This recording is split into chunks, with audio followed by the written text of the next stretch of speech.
Est-ce que ça vaut vraiment la peine d'investir en maintenance de toiture? Dans les domaines des toitures de grande envergure, j'observe deux grandes écoles de pensée. Un, celui qui ne veut pas dépenser à l'achat, puis qui veut investir le minimum en maintenance, puis quand c'est dû, on change, puis c'est tout. Puis, numéro 2, il y a celui qui veut investir en qualité, puis prendre soin du toit au travail des années, puis qui trouve son compte. Je vous ai fait les deux comparatifs ici. Tout le monde sait que je suis en faveur de la maintenance, fait que j'ai été vraiment en défaveur de la maintenance dans mon exemple. Mon premier exemple, c'est pour un propriétaire qui veut dépenser le moins possible à l'achat, puis aussi le moins possible en maintenance durant la vie de la toiture.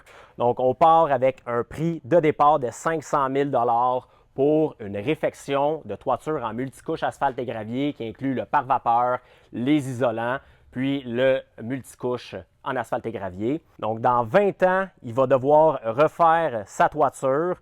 Là, on ne se casse pas la tête avec l'indexation du coût de la vie. OK, mettons que les coûts sont pareils. Fait que 500 000 au départ, refait sa toiture. Dans 20 ans, il est rendu à 1 million de dépenses.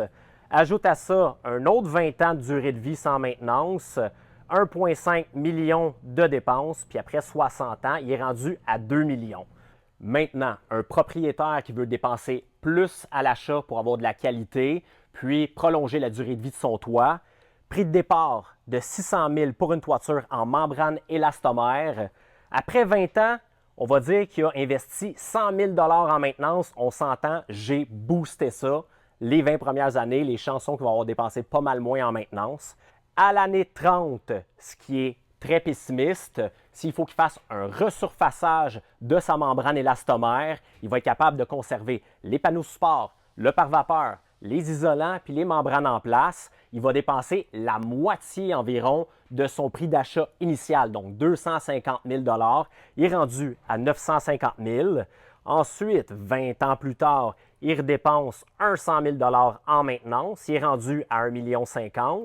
Puis encore un resurfaçage 30 ans plus tard, il est rendu à 1,3 million. Il y a une différence de 700 000 $ sur 60 ans. Avec l'exemple pessimiste que je viens de démontrer, c'est au minimum 11 000 $ d'économie par année.